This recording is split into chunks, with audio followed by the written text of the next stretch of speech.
Bonjour à tous et bienvenue sur ce plateau. Aujourd'hui, nous accueillons Maître Bertrand Savouré. Bonjour. Bonjour. On va parler de la transmission avec vous.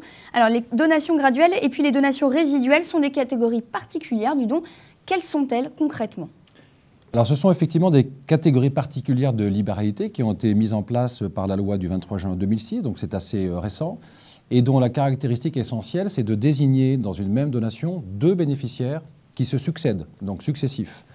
Dans un premier temps, on désigne un donataire, à charge pour ce donataire, quand il a reçu le bien, de le conserver éventuellement, on verra après les distinctions, et de le transmettre à son propre décès à un deuxième bénéficiaire qui va prendre le relais.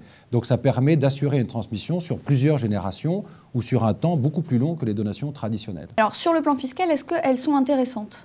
Oui, c'est d'ailleurs même une des caractéristiques essentielles de ce type de libéralité, c'est qu'au total, on n'aura payé qu'une seule fois l'impôt de transmission, alors qu'en fait, on en aura réalisé deux. Au lieu d'avoir un premier coût de transmission pour le premier, un deuxième coût de transmission pour le second, on aura au total payé une seule fois sur les deux donataires successifs. C'est évidemment tout l'intérêt de ce type d'opération. Alors quels sont les avantages propres aux donations graduelles ? Ce qui caractérise la donation graduelle, c'est que le donataire numéro 1 est obligé de garder le bien qui lui est donné.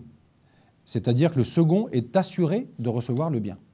Alors, par exemple, c'est très utile lorsqu'on veut soit transmettre un bien de nature particulière, par exemple une maison de famille qu'on veut absolument conserver dans la famille, soit que le premier donataire, on craint qu'il ne dilapide le patrimoine qui lui est donné. Alors, on le désigne donataire, mais on lui impose de conserver le bien pour le transmettre après au second qu'on aura préalablement désigné. Et les avantages des donations résiduelles ?